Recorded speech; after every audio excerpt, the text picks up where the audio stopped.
This is the craziest thing that ever happened to me, and because of it, I will never step foot in a cabin again.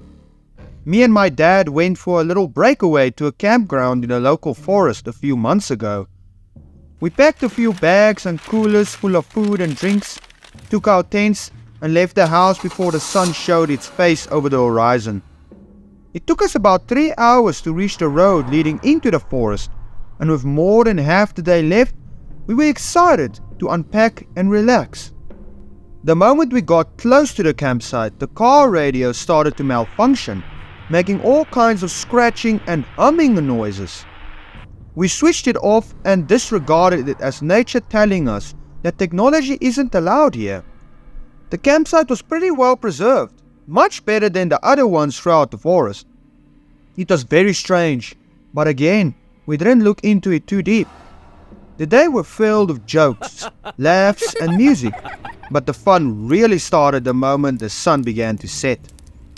The tents were set up, the campfire was lit, and it was time for some marshmallows and scary stories.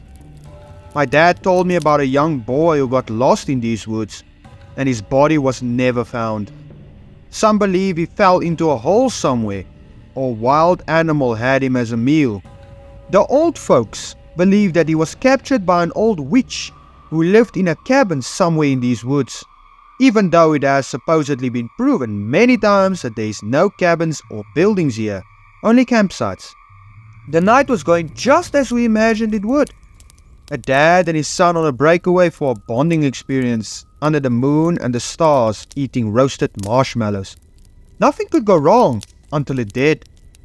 We heard what sounded like a young boy screaming behind us amongst the trees. I bolted up out of my chair and swung around like I was on a swivel.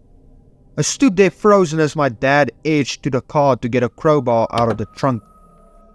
He took me by my shoulder and asked if I wanted to go with him to check out where the scream came from, and I said sure, I'm way too scared to stay behind. We walked through the trees for a few minutes, looking all around us, but there was nobody there. A big black mass caught my eye though, a few 100 feet away from us. I signaled to my dad what I saw, and we walked closer to investigate. It was a cabin, almost fenced in by trees from all sides. This made zero sense. We walked through the area earlier to gather firewood when it was light out, and we didn't see a cabin. The closer we got, the more it felt like we were being pulled towards it. We got to the door, and my dad knocked, but nobody answered. He checked the handle, but the door wasn't locked, so we were able to walk right in. There was a long, narrow hallway, and we saw someone at the end of it. An old woman dressed in a torn black sackcloth, looking down at the floor, rocking side to side. I stood there motionless in the door, watching my dad slowly walk up to the lady. Hello? The moment he touched her shoulder, she lunged at him, pushing him at me. Countless pale white hands came out of the walls, roof and floor, trying to grab me and my dad. She started running at us, and that was our cue to get the heck out of there. As we ran back to the campsite, I looked back at the cabin to see if the lady was following us. But there was no lady, nor cabin.